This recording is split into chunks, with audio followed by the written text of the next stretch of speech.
వైజాగ్ నుంచి రాజు మనకు మరింత సమాచారం అందించడానికి సిద్ధంగా ఉన్నారు. రాజు చెప్పండి, ఏపీ రాష్ట్ర వ్యాప్తంగా ఇవాళ గ్రూప్ 2 ప్రిలిమినరీ ఎగ్జామ్ మొదలు కాబోతోంది.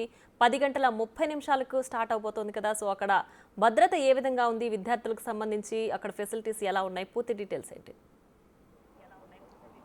గ్రూప్ 2 ప్రిలిమినరీ ఎగ్జామ్ రాయడానికి వస్తున్నటువంటి వాళ్ళు మరొక 9 నిమిషాల్లో కనుక ఈ కనిపిస్తున్నటువంటి ఎగ్జామ్ సెంటర్లో గేట్ దాటి లోపలికి వెళ్ళకపోతే లోపలికి అలౌ చేసే వాళ్ళని మాత్రము ఇక్కడితో నిలుపుదల చేస్తారు. ఎందుకంటే 10 గంటల 30 నిమిషాలకు ఎగ్జామ్ స్టార్ట్ అవుతుంది. 10 గంటల 15 నిమిషాల వరకు వాళ్ళని లోపలికైతే అలౌ చేస్తారు. మరొక 8 నిమిషాల లోపల వీళ్ళు కనుక ఈ గేట్ దాటకపోతే లోపలికి అలౌ చేసే పరిస్థితి అయితే లేదు. భారీ పోలీసు బందోబస్తుతో పాటుగా ఇక్కడ చుట్టుపక్కల ఉన్నటువంటి వాళ్ళు 144 సెక్షన్ అమల్లో ఉన్నటువంటి నేపథ్యంలో 100 మీటర్ల దూరంలో ఏ ఒక్కరినే కూడా ఉంచుతున్నటువంటి పరిస్థితి అయితే లేదు. దాదాపుగా ఇక్కడ 3 అంచెలుగా ఈ ఎగ్జామ్ సెంటర్కి సంబంధించి ఏర్పాట్లు అయితే చేశారు.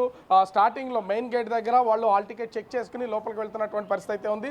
లోపలికి వెళ్ళిన తర్వాత వాళ్ళ దగ్గర ఎలక్ట్రానిక్స్ ఏమైనా ఉన్నాయా, అదేవిధంగా స్లిప్స్ ఏమైనా ఉన్నాయా, మొత్తము ఆ అబ్బాయిలను అయితే టోటల్గా చెక్ చేస్తున్నటువంటిది మనం చూడొచ్చు. అదేవిధంగా మొబైల్ ఫోన్స్ ఏమన్నా తీసుకెళ్తున్నారా, కనీసము ఈ అవుట్ సైడ్ మాత్రమే బ్యాగ్స్ కానీ వాళ్ళు తెచ్చుకున్నటువంటి మెటీరియల్ కానీ అన్నింటినీ వదిలి వెళ్లాల్సినటువంటి పరిస్థితి అయితే కనిపిస్తుంది.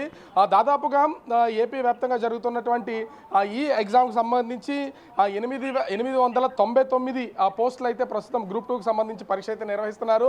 4,83,525 మంది అభ్యర్థులు దీనికి అప్లై చేసుకున్నటువంటి పరిస్థితి అయితే కనిపిస్తుంది. దాదాపుగా 1,327 పరీక్షా కేంద్రాలు ఏర్పాటు చేసినటువంటి నేపథ్యంలో కట్టుదిట్టమైనటువంటి భద్రతా ఏర్పాట్లు అయితే ఉన్నాయి. మరికొద్ది సేపట్లో విశాఖలో జైల్ రోడ్లో ఉన్నటువంటి ఈ ఉమెన్స్ కాలేజీకి ప్రస్తుతం విశాఖ సిపి రవిశంకర్ అయ్యర్ కూడా మరికొద్ది సేపట్లో వచ్చి తనిఖీలు అయితే చేసే పరిస్థితి అయితే కనిపిస్తుంది. దాదాపుగా రాష్ట్ర వ్యాప్తంగా ఉన్నటువంటి 24 మంది కలెక్టర్లు అన్ని సెంటర్స్ని ప్రతి జిల్లాకి కూడా వీళ్ళనైతే ఏర్పాటు చేసినటువంటి పరిస్థితి అయితే కనిపిస్తుంది.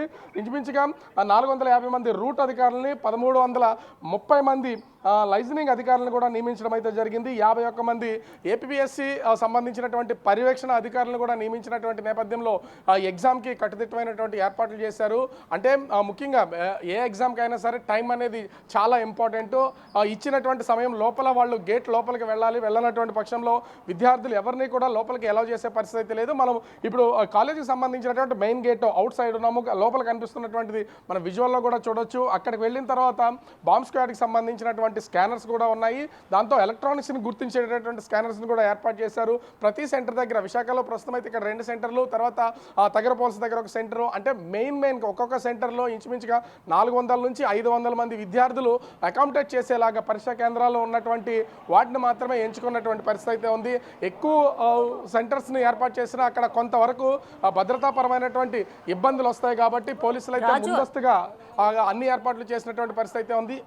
రాజు, అలాగే ఈ ఎగ్జామ్ కి హాల్ టికెట్ తో పాటు విద్యార్థులు ఆధార్ కార్డ్ కంపల్సరీగా తీసుకువెళ్లాల్సిన అవసరం ఉందా, లేదంటే ఏదైనా ఐడెంటిటీ ప్రూఫ్ తో అనుమతిస్తున్నారా? అంటే ఇక్కడ ఖచ్చితంగా అయితే కనిపిస్తున్నటువంటిది ఎగ్జామ్ సెంటర్కి వెళ్తున్నటువంటి వాళ్ళకి ఆధార్ కార్డు, అదేవిధంగా హాల్ టికెట్, ఈ 2 మాత్రం ఖచ్చితంగా తీసుకుని వెళ్ళాలి. అదేవిధంగా ఆ హాల్ టికెట్ మీద ఒరిజినల్ ఫోటోని, ఎందుకంటే మనం స్కాన్ చేసి తీసిన తర్వాత మన ఫోటో ఉన్నా కూడా ఒక ఒరిజినల్ ఫోటోని దాని మీద అంటించి తీసుకువెళ్లాల్సినటువంటిది అయితే ఉంది. ఎక్స్ట్రాగా కూడా ఒక ఫోటోని కూడా వీళ్ళు విద్యార్థులు అయితే క్యారీ చేస్తున్నారు. వాళ్ళ దగ్గర హాల్ టికెట్, పెన్ మాత్రమే ఉండాలి. ఎక్స్ట్రాగా ఉంటే ఒక ఫోటో మాత్రం తీసుకుని వెళ్ళొచ్చు. ఇలా కాకుండా ఏ ఇతర ఎలక్ట్రానిక్ పరికరాలు కానీ పెన్స్లో డిఫరెంట్ డివైజెస్ కూడా ఉన్నాయి. ఇప్పుడు ఈ మధ్యకాలంలో మనము చూస్తూనే ఉన్నాము. అట్లాంటి వాటిని కూడా దేన్ని అలౌ చేస్తున్నటువంటి పరిస్థితి అయితే లేదు. పెన్స్ కూడా చాలా సాధారణమైనటువంటి నార్మల్ పెన్స్ మాత్రమే యూజ్ చేస్తున్నారు. తనిఖీలు కూడా చాలా ఎక్కువగా జరుగుతున్నటువంటి పరిస్థితి ఉంది. ఎందుకంటే అటు మన పక్క రాష్ట్రంలో కూడా, అదేవిధంగా ఇతర రాష్ట్రాల్లో జరుగుతున్నటువంటి ఈ కాంపిటేటివ్ ఎగ్జామ్స్కి సంబంధించి కొన్ని లీక్లో పేపర్ లీకేజీలు అవుతున్నటువంటిది, అదేవిధంగా కొన్ని బయటకు వస్తున్నటువంటి నేపథ్యంలో ఎలాంటి ఇబ్బందికర వాతావరణం జరగకుండా ఉండేలాగా పోలీసులు, అదేవిధంగా ఏపీఎస్కి సంబంధించినటువంటి అధికార యంత్రాంగం, సిబ్బంది కూడా పూర్తి స్థాయిలో దీన్ని కట్టుదిట్టంగా చేస్తున్నటువంటి పరిస్థితి కనిపిస్తుంది. ముఖ్యంగా ఎప్పటి నుంచో దాదాపుగా 5 సంవత్సరాల నుంచి నిరుద్యోగ యువత ఈ ఉద్యోగాల కోసం, ప్రభుత్వ ఉద్యోగాల కోసం ఎదురు చూస్తున్నారు. వాళ్ళ కళ సాకారం అవుతున్నటువంటి రోజు కూడా కావచ్చు. ఎందుకంటే ఎగ్జామ్కి వెళ్ళే వాళ్ళు కొన్ని సంవత్సరాల నుంచి కూడా ప్రిపరేషన్లో ఉన్నారు. అట్లాంటి వాళ్ళు ఎగ్జామ్కి వెళ్ళి కనిపిస్తున్నటువంటి ఎగ్జామ్ సెంటర్లో వాళ్ళ భవితవ్యాన్ని నిర్ణయించుకుంటారు. ఏ మాత్రం చిన్న పొరపాటు జరిగినా ఈ ఎగ్జామ్ సెంటర్లో పేపర్ లీకేజీలు లీకేజీలు కానీ లేకపోతే ఎక్కడి నుంచి కొంత ఏమైనా బయటకు వచ్చినా కూడా అది మొత్తం రాష్ట్ర వ్యాప్తంగా ఎగ్జామ్ రాస్తున్నటువంటి విద్యార్థుల మీద ఎఫెక్ట్ చూసే అవకాశం ఉన్నటువంటి నేపథ్యంలో యంత్రాంగం కూడా పూర్తి స్థాయిలో దీని మీద దృష్టి పెట్టినటువంటి పరిస్థితి అయితే కనిపిస్తుంది. పోలీసులు అదేవిధంగా విద్యాశాఖకు సంబంధించినటువంటి అధికారులతో పాటుగా ఏపీపీఎస్సీ ఉన్నత అధికారులు ఇక్కడ ఈ పర్యవేక్షణ చేస్తున్నటువంటి పరిస్థితి అయితే కనిపిస్తుంది. మొత్తంగా చూస్తే రాష్ట్ర వ్యాప్తంగా దాదాపుగా 4,83,525 మంది అభ్యర్థులు తమ భవితవ్యాన్ని తేల్చుకోవడానికి అయితే మరి కొద్దిసేపట్లో ప్రారంభంగా ఉన్నటువంటి ఎగ్జామ్కి సిద్ధమైనటువంటి పరిస్థితి కనిపిస్తుంది. మరి ఎగ్జామ్ ఎలా రాస్తారు ఏంటి అని వచ్చిన తర్వాత వాళ్ళ కుటుంబ సభ్యులతో ఆనందం పంచుకునే అవకాశం కూడా కనిపిస్తుంది. అయితే మరికొద్దిసేపట్లో విశాఖ సిపి రవిశంకర్ అయ్యర్ మొత్తము విశాఖపట్నం పరిధిలో జరుగుతున్నటువంటి అన్ని ఎగ్జామ్ సెంటర్లు అయితే తనిఖీ చేస్తున్నారు. మొట్టమొదటిగా ఉమెన్స్ కాలేజ్ జైల్ రోడ్లో ఉన్నటువంటి ఉమెన్స్ కాలేజీలో 10:30 తర్వాత సిపి వచ్చి ఇక్కడ తనిఖీలు చేసే అవకాశం అయితే కనిపిస్తుంది. ప్రియా రైట్ రాజు, అలాగే ఇలాంటి గ్రూప్స్ ఎగ్జామ్స్లో ఎలక్ట్రానిక్ గ్యాడ్జెట్స్ స్ట్రిక్ట్లీ ప్రొహిబిటెడ్ కదా. సో ఇప్పుడు డిజిటల్ వాచెస్ కాకుండా రెగ్యులర్ వాచెస్ కానీ లేదంటే వాళ్ళు ఎలాంటి వస్తువులు క్యారీ చేసే అవకాశం ఉందంటారు? ఏదైనా అనుమతులు ఉన్నాయా? అసలు వాచ్ కాదు కదా, వాళ్ళ చేతిలో ఒక పెన్ను, ఆల్ టికెట్, ఒక ఫోటో, ఆధార్ కార్డు, ఇవి తప్ప లోపలికి వెళ్ళడానికి దేనికి అనుమతి లేదు. పెన్నుని కూడా వాళ్ళు తీసుకెళ్ళేటటువంటి పెన్ను కూడా దానికి అంటే కొంచెం మోడల్గా ఉండి ఎలక్ట్రానిక్ గాడ్జెట్స్కి సంబంధించినటువంటి ఏదైనా డివైజెస్ని వాటిలో పెట్టేలాగున్నా కూడా ఇక్కడ పోలీసులు అయితే వాటిని అలౌ చేయట్లేదు. ఖచ్చితంగా స్కానర్లో తనిఖీ చేస్తున్నారు. వీటిలో ఏమున్నాయి అత్యంత సాధారణం. మేము ఇక్కడ ఎగ్జామ్ సెంటర్కి వెళ్తున్నటువంటి విద్యార్థుల్లో చాలామంది అంటే అభ్యర్థుల్లో చాలామంది దగ్గర చూసాము. వాళ్ళ దగ్గర ఉన్నటువంటి ₹5 బిలో ₹5 పెన్స్ కూడా యూజ్ చేస్తున్నటువంటిది అయితే ఉంది. ఒక్కొక్కరు 2-3 పెన్స్ని అయితే తీసుకెళ్తున్నారు. అంటే కొంతమంది ఆ చెవుల్లో పెట్టుకోవడానికి కొన్ని గాడ్జెట్స్ని వాడుతూ ఉంటారు, ఎలక్ట్రానిక్ డివైజెస్ని మొబైల్స్లోనూ అదేవిధంగా వాచెస్లో కూడా వీటిని యూజ్ చేసే అవకాశం అయితే ఉంది. అందుకని చేతికి వాచ్ కానీ లోపలికి వెళ్ళి అంటే ఒక్కొక్క చోట ఒక్కొక్క రకమైనటువంటి తనిఖీలు అయితే ఉన్నాయి.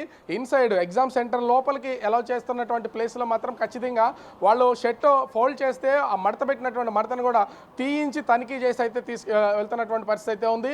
ఈ బాంబ్ స్క్వాడ్కి సంబంధించిన స్కానర్స్ ప్రతి చోట ఇప్పుడు మాల్స్లో కానీ ప్రతి చోట ఉంటున్నాయి. ఆ స్కానర్స్ని వాళ్ళు ఏర్పాటు చేసి వాళ్ళు దాటే సమయంలో ఏ విధమైనటువంటి ఎలక్ట్రానిక్ డివైస్ ఉన్నా వాటిని తీసేస్తున్నటువంటి పరిస్థితి అయితే కనిపిస్తుంది. ఒక pen, Aadhaar card, all ticket ఇవి మాత్రమే లోపలికి అలౌ చేస్తున్నటువంటి పరిస్థితి అయితే కనిపిస్తుంది. కట్టుదిట్టం ఎట్లాంటి పేపర్ లీకేజీలు కానీ లేదా లోపల జరుగుతున్నటువంటి ఎగ్జామ్ సెంటర్ నుంచి కానీ ఏవి బయటికి రాకుండా చూస్తున్నారు. అదేవిధంగా ఇన్విజిలేటర్స్ కూడా వాళ్ళు మొబైల్ ఫోన్ యూజ్ చేయడానికి వీల్లేదు. కాలేజ్ లోపల దీనికి సంబంధించి ఒక క్లాక్ రూమ్ ఉన్నటువంటి నేపథ్యంలో దానిలో వీళ్ళన్నీ కూడా సిబ్బందికి సంబంధించి ఇన్విజిలేటర్కి సంబంధించినటువంటి మొబైల్స్ అన్నింటినీ కూడా అక్కడ భద్రపరిచి లోపలికి వెళ్ళాలి. సో అటు అభ్యర్థులే కాదు ఈ ఎగ్జామ్ నిర్వహిస్తున్నటువంటి ఇన్విజిలేషన్ చేస్తున్నటువంటి వాళ్ళు కూడా ఏ విధమైనటువంటి ఎలక్ట్రానిక్ గూడ్స్ తీసుకెళ్లే అవకాశం అయితే లేదు. అంత పక్కాగా అయితే పరీక్ష నిర్వహణ అయితే కొనసాగుతుంది. Priya right Raju, thanks for the updates.